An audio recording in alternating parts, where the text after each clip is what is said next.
Bonjour à tous, c'est Thomas et Alex. Aujourd'hui, Thomas nous a encore préparé un épisode sur les styles de bière. Et cette fois, on s'attaque à un style très connu. À part te faire des Rausch Beer ou des trucs que personne ne boit, je me suis dit on va faire quelque chose que tout le monde connaît. Voilà, aujourd'hui, l'épisode c'est sur les lagers. C'est le style le plus bu dans le monde. Carlsberg, Heineken, Budweiser. Tout ça, c'est des lagers. Blonde. C'est une bière blonde, tout à fait.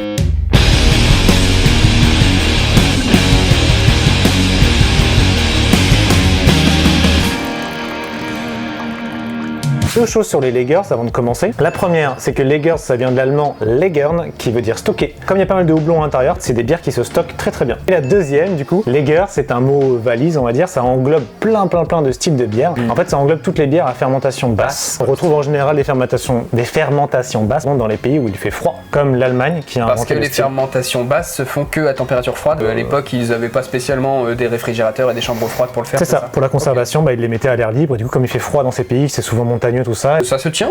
Ça se tient.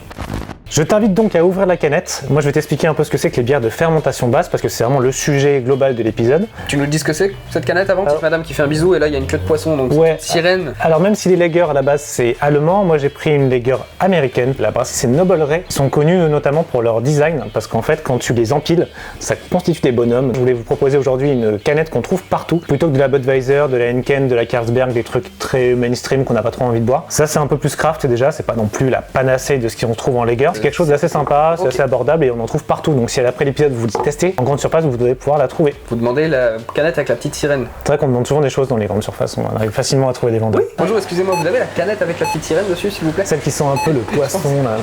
Essayez de servir bien.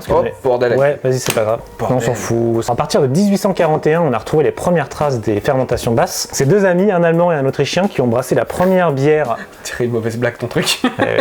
Ils ont dû s'adapter au climat en fait là où ils habitaient, parce qu'en Bavière il fait très froid, notamment l'hiver, qui se sont mis à faire de la bière. En fait, c'est à eux qu'on attribue l'invention de la recette, parce que c'est les premiers à avoir stabilisé la recette. On brassait de la bière un peu partout dans le monde déjà, mais dans des pays un peu plus chauds. Ils ont dû s'adapter et inventer la fermentation basse, qui consiste à faire de la bière avec beaucoup moins de température. Les avantages, c'est que ça se stocke très bien, je te disais, les lagers, parce qu'il y a pas mal de houblon dedans et du coup tu peux les stocker autant que tu veux. Comme il n'y a pas de chaleur, il y a moins de bactéries qui se propagent en fait. Oui, c'est bon. Donc c'est beaucoup plus résistant aux champignons, aux bactéries et tout ça. C'est aussi pour ça que ça se stocke bien. L'inconvénient, c'est que quand tu fais de la bière, on met beaucoup de chaleur pour que le sucre sorte un peu tout ça. Et comme il y a moins de température, il y a moins de production d'alcool. C'est pour ça que les lagers en général se situent entre 4 et 5% maxi quoi. Après il y a des dark lagers, il y a des doubles lagers, des trucs un peu perchés, un peu plus craft.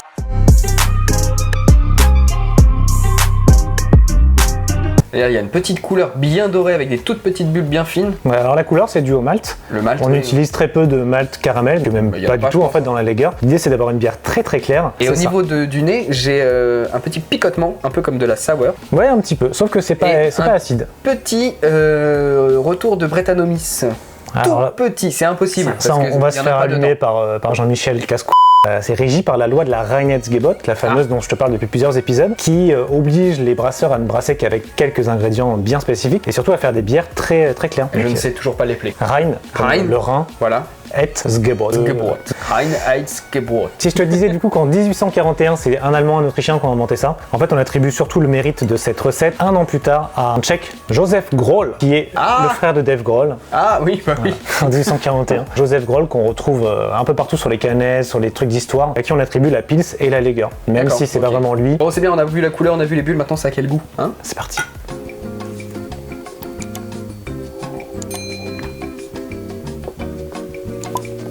Avant que tu me dises à quoi ça te fait penser, on n'est vraiment pas sur les Rausch Beer ou des IPA ou des trucs comme ça, c'est vraiment encore différent. T'es plus dans une bière traditionnelle. C'est la bière la plus bu dans le monde, donc c'est ce que tu connais le plus en soi. La référence, c'est très léger, je sais pas comment expliquer, le petit piquant sur le bout de la langue qui arrive au début. Ça c'est parce qu'elle est périmée. Quand tu commandes une bière blonde, en général, c'est ça qu'on tient. Le plus commun, on va dire, mais voilà, pas d'effusion, c'est pas dingo. Ça fait, on va dire, un siècle que les brasseurs se foutent un peu sur la tronche au niveau du travail du houblon. Ils rajoutent toujours une nouvelle espèce à des moments différents, dry hop, en machin, en amérisant, tout ça. Avant, c'était vraiment le travail du malt qui prédominait. C'est pour ça que les Pils, les lagers, tout ça, c'est vraiment des bières qui sont céréalières à fond. Même si là, il y a pas mal de houblon pour la conservation. Mais c'est du houblon amérisant. Mais tu le sens pas? Pas aromatique. À partir du moment où tu mets un peu plus d'aromatique, ça s'appelle comment? Bah, en fait, tu fais ce que tu veux, ça change pas le style de la bière. Après, t'as des brasseurs qui vont faire des hoppy lagers, ce genre de choses, et du coup, ils rajoutent juste du houblon dedans, mais c'est pas un style à proprement parler. La diff entre une Heineken Et ça? Dans toutes les bières de grande surface, c'est des extraits de malt, c'est du liquide qu'ils mettent directement et qui coupent à de la flotte. Ouais. C'est comme quand tu brasses de la bière avec un sirop, alors que là c'est déjà un peu plus craft, on est vraiment sur de la céréale. C'est juste une introduction au lager. Sachez que c'est une très grande famille, c'est comme si on disait une bière blonde, c'est une très grande famille de plein de sous-genres de bières. Si vous avez des références à nous pousser, des bonnes lagers bien craft, bien sympas, n'hésitez pas à nous le dire en commentaire. On espère que cette vidéo vous aura plu. En attendant, on vous en prépare plein d'autres, donc restez connectés, abonnez-vous, n'hésitez pas à partager notre chaîne à vos amis. Et n'oubliez pas que l'alcool est à consommer avec modération et qu'il ne faut pas en abuser. Surtout quand il est mauvais. Allez, à plus. Allez. Ciao.